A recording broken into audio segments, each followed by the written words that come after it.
Bonjour tout le monde, j'espère que tout le monde va bien aujourd'hui. Aujourd'hui, on va continuer notre discussion sur la probabilité et on a un autre problème de mots. C'est le même genre de problème qu'on a vu hier. Alors, lisez avec moi. Connor fait tourner une roulette 80 fois. Il écrit les résultats sur le tableau ci-dessous. Donc, Connor a obtenu l'étoile 20 fois. Je vais juste souligner les résultats. Il a obtenu le cœur 40 fois et il a obtenu le triangle 20 fois aussi. Et voici la deuxième partie de la question. Quelle roulette Connor a-t-il probablement utilisée? Donc, on a 4 choix de roulettes. Alors, la première ici, c'est étoile, cœur, étoile, triangle. La deuxième, étoile, cœur, cœur, triangle. La troisième, cœur, triangle, cœur, triangle. Et la quatrième, cœur, cœur, triangle, cœur. Donc, quelle roulette a Connor probablement utilisée? On va découvrir. Avant de résoudre le problème, il faut trouver l'information importante dans la question, comme d'habitude pour les problèmes de mots. Donc, commençons. On sait que d'habitude, l'information importante contient les nombres. Et on peut voir tout de suite que Connor fait tourner une roulette 80 fois. Ça, c'est tellement important. Et ensuite, on voit qu'il y a des nombres en bas. On a les formes dans le tableau et le nombre de tours, le nombre de fois qu'on a obtenu chaque résultat ici. Donc, l'étoile, comme j'ai mentionné, on a obtenu 20 fois. Le cœur, on a obtenu 40 fois. Et le triangle, qu'on a obtenu 20 fois. La deuxième partie de la question est tellement importante aussi. Ça dit quelle roulette a-t-il probablement utilisée? Donc, il faut choisir une de ces roulettes seulement. Mais comment est-ce qu'on pourrait le faire? Juste comme dans la leçon d'hier, on va commencer avec le nombre de fois que Connor a fait tourner la roulette. Donc, on sait que Connor a fait tourner la roulette 80 fois. Ensuite, je vais diviser 80 par le nombre de sections dans la roulette. Donc, il y a 4 sections dans chaque roulette. On a 1, 2, 3, 4 sections. Donc, je vais diviser 80 par 4. Maintenant, il y a plusieurs choses que je pourrais faire. Je peux faire des groupes. Ça va être beaucoup plus rapide que la soustraction répétée. Regardons. Alors, je sais que quand on a une question de division, quand on fait les groupes égaux, il faut utiliser le deuxième nombre dans la question. Donc, le deuxième nombre me dit combien de groupes égaux qu'il faut faire. Donc, dans cette question, c'est 4 groupes. Alors, je vais dessiner 4 groupes ainsi. 1, 2, 3 et 4. Maintenant, au lieu de faire des points ou des cercles, des choses dans le groupe, parce que ça va prendre longtemps, je vais faire une estimation de quel nombre que je pourrais mettre dans les groupes. Donc, commençons avec 5. J'ai 5, 5, 5 et 5. Est-ce que ça va égaler 80? Parce qu'il faut avoir 80 choses. Bien, on verra. On a 5 plus 5 égale 10, plus 5 égale 15, plus 5 égale 20. Est-ce que ça égale 80? Ben non, ça ne peut pas être 5. Donc, je vais l'effacer comme ça. On va voir 5, c'est pas 5. Maintenant, je vais faire 10. Alors, je vais additionner 10 4 fois. Alors, je vais écrire 10 dans chaque groupe et on va voir si ça égale 80. Donc, j'ai 10, 10, 10 et 10. Donc, j'ai 10 plus 10 qui égale 20, plus 10 qui égale 30, plus 10 qui égale 40. Est-ce que ça égale 80? Non, mais on est un peu plus proche maintenant, donc je vais l'effacer.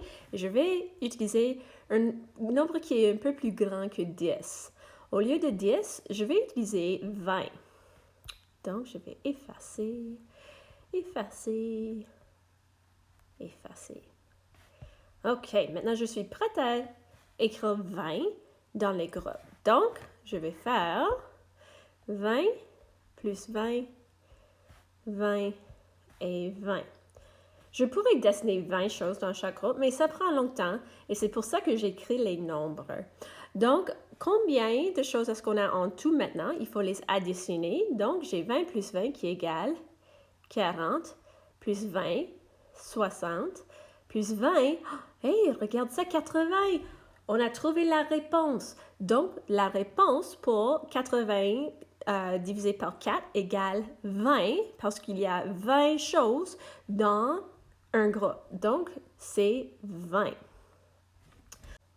Maintenant, je sais la valeur de chaque section de la roulette. Je sais combien de fois Connor a obtenu chaque section. Maintenant, on est prêt à voir quelle roulette a les mêmes résultats que le tableau ici. Donc, on sait que chaque section de chaque roulette vaut 20 fois. Il a obtenu chaque section 20 fois. Donc, on a 20 ici, 20 ici, 20 ici et 20 ici. Est-ce que ça va avec le tableau? On va voir. Bien, pour l'étoile ici, on dit que c'est 20. Alors, 20, mais il y a une autre étoile ici. Donc, 20 plus 20 égale 40. Est-ce qu'il a obtenu l'étoile 40 fois? Ben non. Donc, ça ne peut pas être roulette numéro 1.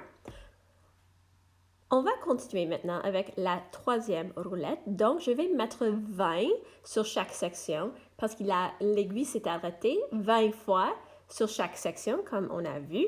Donc, j'ai 20 ici, 20 ici, 20 ici et 20 ici. Bien, je peux voir tout de suite que sur cette roulette, il n'y a pas d'étoile. Et l'aiguille s'est arrêtée sur l'étoile 20 fois. Alors, je sais tout de suite que cette roulette n'est pas la bonne roulette parce qu'il n'y a pas d'étoile. C'est impossible que l'aiguille s'arrête sur l'étoile si on utilise cette roulette. Donc, je vais croiser cette roulette tout de suite. Ensuite, on va faire la quatrième roulette ici. Je vais mettre 20 sur chaque section parce qu'on a l'aiguille s'est arrêtée 20 fois sur chaque section. Mais regarde, il y a un problème. Je vois qu'il n'y a pas de triangle sur la quatrième roulette. Et Connor a obtenu le triangle 20 fois. Donc, c'est impossible qu'il a utilisé cette roulette parce qu'il n'y a pas de triangle là-dedans. Donc, je vais mettre une X. C'est pas cette roulette-ci. Mais regardons la dernière roulette, la deuxième roulette ici. Maintenant, on sait que l'aiguille s'est arrêtée 20 fois sur chaque section, donc je vais écrire 20 sur chaque section ici. Voilà. Et on va voir si les résultats sur la roulette vont avec les résultats sur le tableau. Donc, commençons avec l'étoile ici. Donc, on a obtenu l'étoile 20 fois sur la roulette. Est-ce qu'on a obtenu l'étoile 20 fois sur le tableau? Ben oui, regarde, 20 et 20. Ensuite, on va faire le triangle. Donc, l'aiguille s'est arrêtée sur le triangle 20 fois sur la roulette.